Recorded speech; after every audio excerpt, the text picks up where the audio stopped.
Et si la clé d'un meilleur bien-être se trouvait dans des aliments tout simples? C'est pile poil ce qu'on va décrypter aujourd'hui.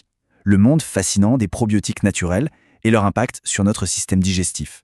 On a tous envie de se sentir bien, plein d'énergie, n'est-ce pas? Et souvent, on va chercher des solutions super compliquées, alors qu'en fait, une bonne partie de la réponse pourrait se trouver juste là, dans notre assiette. Un intestin bien équilibré, ça peut vraiment changer la donne. Allez, c'est parti pour une petite exploration, un voyage au cœur de notre propre écosystème interne. On va découvrir ensemble comment des aliments fermentés, parfois très anciens, sont de puissants alliés pour notre santé. Alors plongeons dans le vif du sujet. Alors pour bien comprendre, il faut s'imaginer que notre intestin, c'est un peu comme une forêt tropicale, mais hyper dense. Une forêt peuplée de milliers de milliards d'habitants, des bactéries, des levures, c'est ça le microbiote. Et comme dans n'importe quelle forêt, l'équilibre est fragile, mais il est absolument essentiel à la santé de tout l'écosystème. Ok, donc si on continue avec l'image de la forêt, les probiotiques, ce sont un peu les super gardiens de cette forêt. Ce sont eux les acteurs qui viennent donner un coup de main, qui renforcent les rangs des bonnes espèces, pour maintenir l'harmonie et s'assurer que tout fonctionne comme sur des roulettes.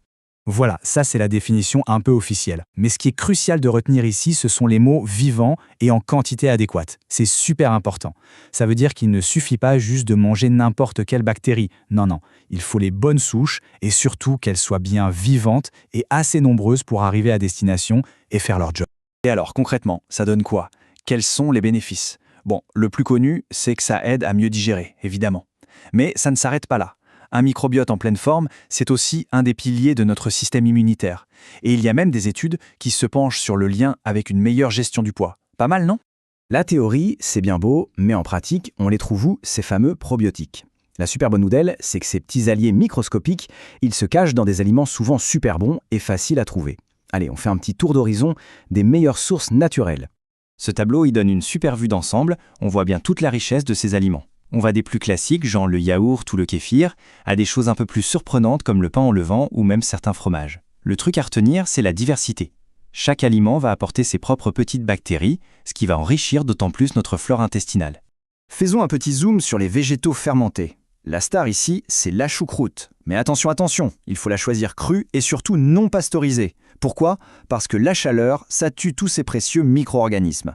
Le kimchi, son cousin coréen un peu plus relevé, c'est une autre bombe de probiotiques. Et puis bien sûr les dérivés du soja comme le miso ou le tempeh, des incontournables de la cuisine asiatique et excellents pour notre intestin. Là, on arrive dans la catégorie qu'on connaît peut-être le mieux. Pour les yaourts, le bon réflexe, c'est vraiment de jeter un œil à l'étiquette. On cherche la mention culture vivante ou ferment vivant et on essaye de privilégier les versions nature, sans sucre ajouté. Le kéfir de lait, lui, c'est encore un niveau au-dessus. Il contient une plus grande variété de bonnes bactéries. Et pour les amateurs de fromage, sachez que certains fromages affinés, surtout ceux au lait cru, sont une source super gourmande de probiotiques. Et oui, il n'y a pas que la nourriture, on peut aussi boire ces probiotiques. Le kombucha, ce thé fermenté un peu pétillant, est devenu hyper tendance, et pour une bonne raison. Si on cherche une option sans produits laitiers, le kéfir d'eau, c'est une alternative géniale. Et même, figurez-vous, le vinaigre de cidre, à une condition. Il faut le choisir non filtré avec ce qu'on appelle la mer, ce petit dépôt un peu trouble. C'est là que se trouvent les bonnes choses. Ok, donc maintenant, on sait où trouver les probiotiques. C'est la première étape. Mais comment on fait pour bien les intégrer dans notre quotidien et en tirer un maximum de bénéfices? Il y a quelques gestes tout simples qui peuvent vraiment faire la différence. Alors la chose la plus importante à retenir, c'est vraiment la régularité. Mieux vaut en consommer une petite quantité tous les jours plutôt qu'une grosse portion une fois de temps en temps. Et le point crucial, l'erreur à ne surtout pas faire, ne jamais les cuire. La chaleur, c'est l'ennemi numéro 1 des probiotiques. On ajoute donc sa cuillère de miso ou sa choucroute crue à la toute fin de la préparation, une fois que le plat est tiède ou hors du feu. Tiens, un petit conseil pratique qui pourrait tout changer. Si on a l'habitude de prendre un yaourt probiotique au petit déjeuner avec son café, il vaut mieux manger le yaourt un peu avant ou alors attendre une bonne demi-heure après avoir bu le café. La chaleur intense de la boisson peut vraiment diminuer l'efficacité des bactéries. C'est un petit détail, mais qui a son importance. Et là, on aborde un point super important, la différence entre probiotiques et prébiotiques. Pour que ce soit bien clair, imaginez qu'on veut créer un beau jardin. Les probiotiques, ce sont les graines qu'on va semer, les bonnes bactéries.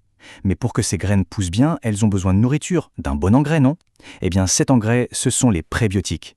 Ce sont des fibres qu'on trouve dans l'ail, les oignons, les bananes et qui vont nourrir les bonnes bactéries déjà présentes dans notre intestin. C'est vraiment cette synergie qui est hyper puissante. Quand on associe les aliments probiotiques, nos graines, avec des aliments prébiotiques, notre engrais, c'est là qu'on met toutes les chances de son côté pour cultiver un microbiote riche, diversifié et en pleine forme. C'est le duo gagnant pour la santé de notre intestin. Voilà, on termine sur cette réflexion.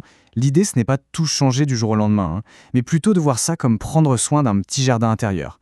Ajouter un peu de kéfir dans un smoothie par-ci, une cuillère de kimchi dans un plat par-là. Chaque petit geste compte, c'est une façon de chouchouter cet écosystème qui est si précieux pour notre bien-être général.